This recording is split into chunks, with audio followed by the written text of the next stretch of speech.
Shalom Aleichem, everybody. Hope all is well. What is Kabbalah? We always hear the question of people asking, what is Kabbalah? People get scared sometimes when they hear Kabbalah. Kabbalah is Torah. Kabbalah is one with Torah. It is the inner secrets of Torah. Kabbalah means to be received. So, to understand this idea, we have to understand that there are four general levels. For every verse in the Torah, there are four general levels. Four levels, four depths to analyze each verse in the Torah. The first verse is called Pshat, it's the simple verse. Then the Remez, Drash, and Sod. Each level deeper, and the fourth level is actually called Sod, secret, and that is connected to Kabbalah. Kabbalah is learning about God. Of course, the whole Torah is one with God. But when you're learning the laws of Hashem, when you're learning the stories, you don't always feel God, so to speak. But when you learn Kabbalah, you're learning about the different levels of reality. We know that there are four general worlds, just like there's four depths to each, four levels to each verse in the Torah, four definitions and explanations for each verse, each one deeper and deeper. There are also four general worlds. We learn Kabbalah and Hasidut, which we'll get to what Hasidut is very soon, later in this video. But just like there are four general worlds, there are four general verses, explanations for each verse in the Torah. But we learn in Kabbalah and Hasidut that there are actually infinite worlds, but there are just four general worlds. And when you go deeper and you go above the highest of the four worlds, there's an infinite level amount of worlds. And even if you go into the four worlds themselves, they could be subdivided into an infinite worlds. What are worlds? Are these planets? No, they're not planets. They could be described better as dimensions, four levels of reality, fabrics, inner dimensions of reality that we are experiencing. We are currently in the lowest of the four worlds, and we are in the lowest edge of the lowest world. And we learn in Kabbalah and Hasidut that the lowest is always connected to the highest. So it is here in this world that God chose to give the Torah to, and the Torah is from the highest level, from above even the four worlds. Why do people get afraid when they hear Kabbalah and you hear that a person can only learn Kabbalah when they're 40 years old and they're married and they're learned? What is going on? Why is this so? We have to understand that Kabbalah is not like people imagine it to be like I don't know how to explain it, but people imagine it like all these scary, weird things going on. That is not at all what Kabbalah is. People who think of Kabbalah in that sense are uninformed, and they've been brainwashed, or they've been misguided. The reason why Kabbalah is recommended for elder people who are more versed in the Torah is because it's so deep, it's so complicated, and it's explained with such deep coding. The words are described in code, and there's all these different levels that are described in short sentences, short abbreviations, that you have to learn pages and pages for each word. There's like books, there's like hundreds of pages for each sentence. There could be hundreds of pages of explanations. So the reason why people are generally scared to learn Kabbalah is because, or recommended for older people to learn, is because it's so complicated and it's written in code that you need to learn a ton of other Torah, a ton of preparations, a ton of introductions in order to begin to learn Kabbalah. The Zohar, which is the main text, Kabbalistic text, when the way it is written, it assumes you've already learned a ton of details already to be able to understand what it is trying to say. Another reason why the Kabbalah, the book text of Kabbalah can sometimes intimidate people, and sometimes people are afraid of it or are misguided from it, is because it is written in very graphic verses, as well as the text, the psukim in the Kabbalah could be intimate verses, which if a person doesn't realize how it is speaking about the relationship between HaKadosh Baruch Hu and the Jewish people, it can cause people to be confused. Like, how is it talking about the loving relationship between Hashem and the Jewish people? It sounds like the king and the queen, and it could be, graphic verses, but really just talking about the soul's connection to the source, to Hashem, and the soul coming down and longing for Hashem.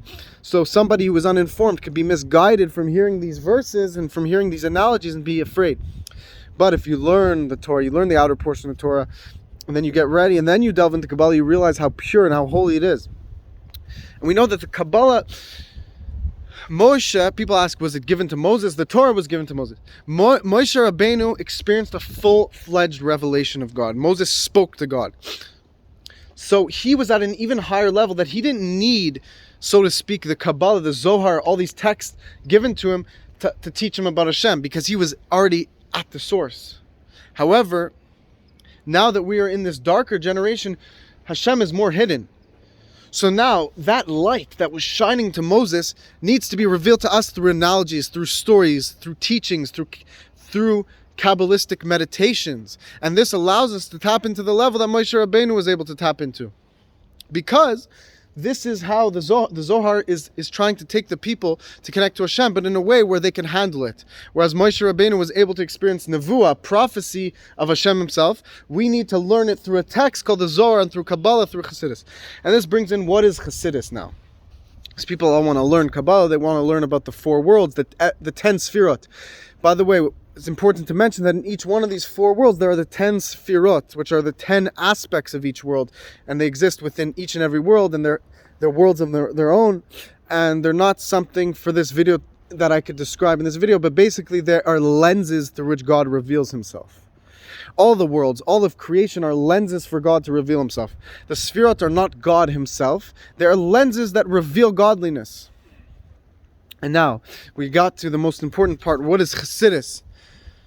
Because while people may not be recommended to just jump in and read the Zohar right away because they won't understand, because it is written just like if you open a medical surgery, a book on surgery for people studying surgery, how to be neurosurgeons, if you haven't taken a pre-med course, you won't understand what these are talking about. They're speaking in code, they're speaking in chemistry terms, they're talking about equipment and different procedures that you've never learned before, that you can't just open up the medicine book. You have to learn the text before. However, that is like the Zohar. If you haven't learned the pre-Zohar, the Torah, the Talmud, the introduction books to the Zohar with a proper teacher, if you haven't learned that, you won't be able to understand the Zohar. However, there's something now called Hasidus, which we said there are 4 general worlds. Then above that, there's the essence. There's God himself. Of course, God is found equally everywhere. But God himself is higher than even the highest of all worlds, which is an infinite world, so to speak. God is above infinite. So while the Kabbalah is related to highest world, Hasidus is related to Hashem himself. Hashem is beyond limits. So because Hasidus is so high up, it is able to connect you to this level even higher than Kabbalah, and it is able to be brought down into simple terms. This is what is so special about Hasidus. What is so special about Hasidus is that it teaches you the deepest secrets of Kabbalah, but they're explained by the Rebbeim, by the Tzaddikim who wrote Hasidus, who gave over Hasidus. They're explained in a way that each and every person, according to their level, could grasp. Even somebody who's a simple person who's never learned so much Torah before, they can already start learning Hasidus.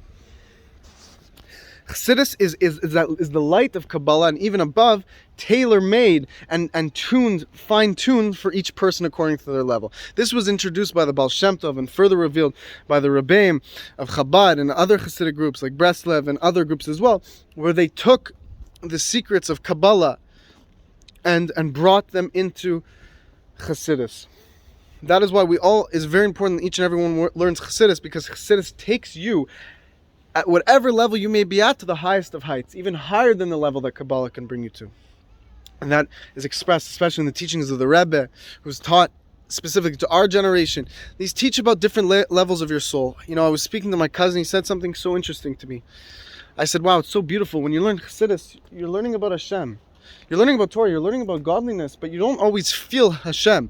When you learn Hasidus, you feel Hashem. You're learning about Hashem. He said to me, yes. and you're also learning about yourself. That's the deepest point. Because who are we at the innermost core? We are a part of Hashem.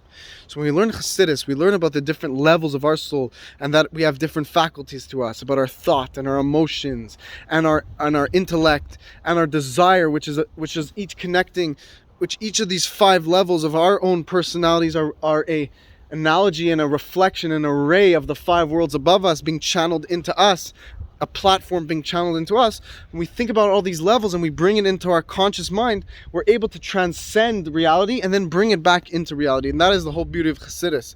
Hasidus takes the highest heights and brings it into this world. And this is what we will celebrate. We're celebrating Lag BaOmer, Rabbi Shimon Bar Yochai. It's his anniversary of his passing, and Rabbi Shimon Bar Yochai wrote the Zohar. And we know that the whole point is to take the godliness and bring it into this world. So may Hashem bless you all. Hope you like this message. We'll continue the series, B'ezras Hashem. And please let me know what you think. If you want to donate to the Torah channel below, please, very greatly appreciated to partner with us.